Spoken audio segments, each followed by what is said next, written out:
मराठी महापौर बसला आहे कुठेतरी काय संदेश मला असं म्हटलं जातं की तुम्ही मराठी महापौर. मी पहिल्याच दिवशी सांगितलं होतं की मुंबई शहराचा महापौर हा मराठीच होणार, मुंबई शहराचा महापौर हा हिंदूच होणार आणि कदाचित त्यांना दुसरा कोणीतरी वेगळा महापौर हा करायचा होता.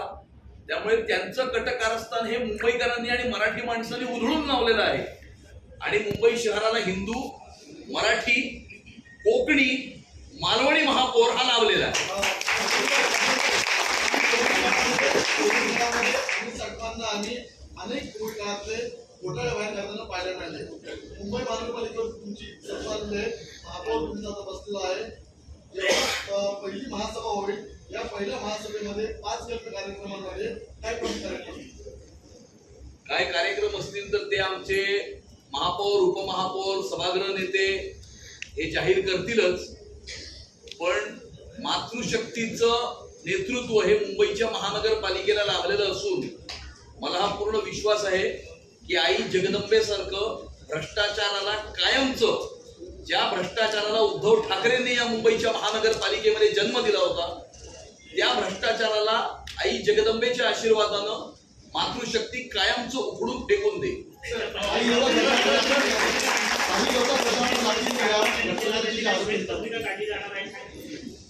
25 वर्षाच्या कारभाराची श्वेतपत्रिका चार्जशीट मध्ये आहेच, त्यामुळे आम्हाला काही वेगळी चार्जशीट करायची आवश्यकता नाही. पोलिसांनी मिठी नदीच्या गाळाची चार्जशीट ही दाखल केलेली आहे. अनेक लोक जेलमध्ये सुद्धा आहेत. आम्ही येणाऱ्या काळामध्ये मुंबईकरांचं जीवन सुकर करण्याच्या दृष्टिकोनातून, मुंबईकरांना इज ऑफ लिव्हिंग देण्याच्या दृष्टिकोनातून या ठिकाणी मुंबईकरांचा मुंबईच्या महानगरपालिकेवरती पुन्हा एकदा विश्वास हा संपादित झाला पाहिजे या दृष्टिकोनातून आम्ही येणाऱ्या काळामध्ये कार्य करू. शिवसेनेची अपेक्षा होती की महापौर पद हे बाळासाहेबांची नेतृत्वाखाली आणि एकत्र शिवसेनेला मिळावं. अपेक्षा तर पूर्ण झाली नाही, मात्र इतर समित्यांमधलं किंवा इतर सत्ता वाटप हे सामोपचाराने मिळेल अपेक्षा तर सगळीकडे व्यक्त करतायत. कुठेतरी महापौर पद नसल्याची महापौर कुणाचा किंवा कुणाची होईल हे महत्वाचं नाहीये. आम्ही या निवडणुकीला महायुती म्हणून सामोरं गेलो होतो. आम्ही आधीच सांगितलं होतं की महायुतीचा महापौर या मुंबईच्या महानगरपालिकेवरती विराजमान होईल.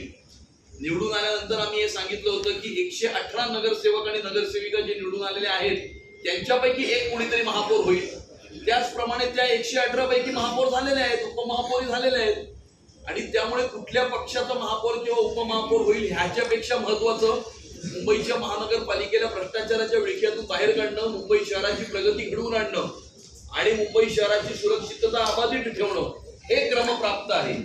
कारण भारतीय जनता पार्टीचा कार्यकर्ता कुठलंही सत्तेचं स्थान किंवा अधिकाराचं पद प्राप्त करण्याकरता काम करत नाही. आम्ही समाजामध्ये उभ्या असलेल्या शेवटच्या माणसाची सेवा करण्याकरता काम करतो. समित्यांचं वाटप कधीपर्यंत होईल? कारण मुंबईकरांना प्रतीक्षा आहे की आता कारभार सुरू होण्याची बहुमत तुम्हाला दिलेलं आहे. आता समित्यांचं वाटप रखडण्याबरोबर तरी कारभार पण रखडला अशी चर्चा सुरू. कुठलंही कशाचंही वाटप रखडलेलं नाही. सगळा टाइम टेबल तुम्ही MS कडनं घेऊ शकता, कारण तो त्यांचा अधिकार असतो.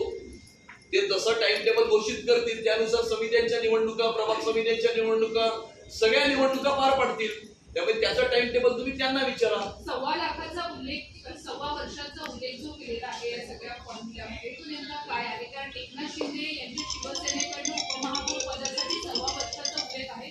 तुमच्याकडनं मात्र तसा कुठलाही उल्लेख होता ना दिसत. नेमका फॉर्म्युला काय? असा कोणताही फॉर्म्युला नाही. त्यांनी असं ठरवलंय की त्यांचं उपमहापौर पद हे 1.25 वर्षाचं असेल, कारण त्यांना कदाचित अधिक कार्यकर्त्यांना काम करण्याची संधी देण्याची इच्छा असेल. आमचं असं काही ठरलेलं नाही. योग्य वेळी आम्ही जो निर्णय घ्यायचा तो निर्णय घेऊ. नगरसेवकांच्या बाबतीत सुद्धा अशाच पद्धतीची भूमिका राहणार आहे का? राष्ट्रवादी तुमच्या सोबत येण्यासाठी तयार नाहीये. स्वीकृत नगरसेवक साधारणपणे कोणाची किती असतील त्याची आता चर्चा नव्याने. स्वीकृत नगरसेवक हे संख्याबळानुसार ठरतात. त्यामुळे ज्याचं जेवढं संख्याबळ असेल तितके स्वीकृत नगरसेवक त्याच्या पक्षाला मिळतील. मुंबई का अगला मेयर हिंदू होगा, मराठी होगा. आज उस आश्वासन की पूर्ति उससे शुरू करते हैं. आज 44 साल के बाद भारतीय जनता पार्टी का महापौर मुंबई की महानगरपालिका में विराजमान होने जा रहा है. मुंबई शहर का विकास करना, मुंबई महानगर पालिका को भ्रष्टाचार रहित प्रशासन देना, और जब मुंबई शहर का विकास हो रहा है तो मुंबई शहर की सुरक्षितता को आबादित रखना, यह हमारा परम कर्तव्य है। और मुंबई की नई महापौर और मुंबई के नए उप महापौर सभी महायुति के नगर सेवकों के साथ में प्रधानमंत्री नरेंद्र मोदी जी के विजन अनुसार सम्माननीय मुख्यमंत्री देवेंद्र फडणवीस जी, सम्माननीय उप मुख्यमंत्री एकनाथ शिंदे जी और सम्माननीय उप मुख्यमंत्री सुनेत्राताई पवार, इनके मार्गदर्शन में आने वाले समय में काम करेंगे। मुंबई शहर का विकास करेंगे, उन्नति करेंगे, प्रगति करेंगे, और जब ये हो रहा है तो मुंबई शहर को सुरक्षित भी वो रखेंगे। अमित जी, जो लोग इस आपने शहर कहा है कि जो भ्रष्टाचार का मुद्दा है उसी को लेकर चुनाव प्रचार हुआ था, तो आपकी सत्ता आई है, पहली बार बीजेपी का मेयर बना है, फिर पिछली बार जो आरोप किए थे उसको आप कैसे आगे लेके जाएंगे? भ्रष्टाचार मुक्त बीएमसी, मुंबई की महानगर पालिका को मातृशक्ति का नेतृत्व प्राप्त हुआ है।